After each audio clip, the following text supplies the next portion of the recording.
In this week's Torah portion, Balak, we learn about the greatest blessings and visions of the Jewish people that was ushered from the prophet Bilam, who was a Gentile prophet, who seeked to curse the Jewish people, but God made the greatest blessings come out.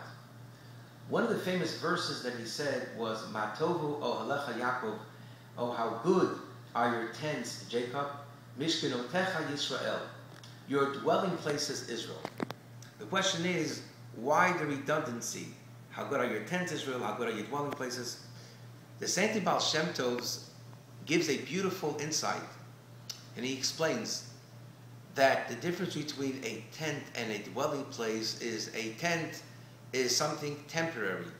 As fast as you put up your tent, you can take it apart. A dwelling place is something which is permanent, a house. Now, this refers to two kinds of Jewish people. One type of Jewish people that are named Yisrael, a very high level of Jew, they build Mishkan Osech, they build permanent dwelling places in their heart for God, which means these Jewish people, their heart is always ablaze with the love of God, and constantly they're aware of God. Then we have other types of Jews that they are like a tent. They are overwhelmed with life's pressures and stress, and therefore they don't feel God constantly in their heart. But they build tents, temporary tents in their hearts. Once in a while, each day, a few minutes each day, they think about God, they devote to God, and they pray, they do a mitzvah.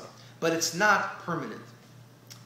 So, says the Baal Shem Tov, you might think that God only desires those that build permanent edifices in their heart, which are called Yisrael.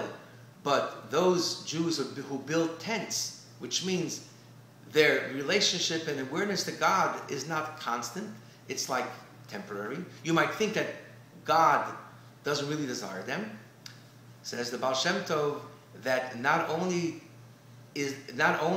does God desire them and love them, but they are given preference in the Torah.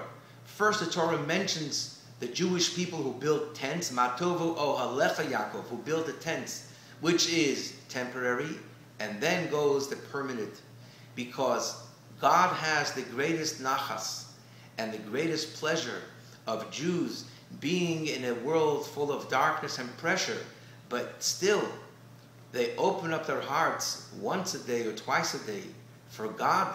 That is the most precious accomplishment in the eyes of God.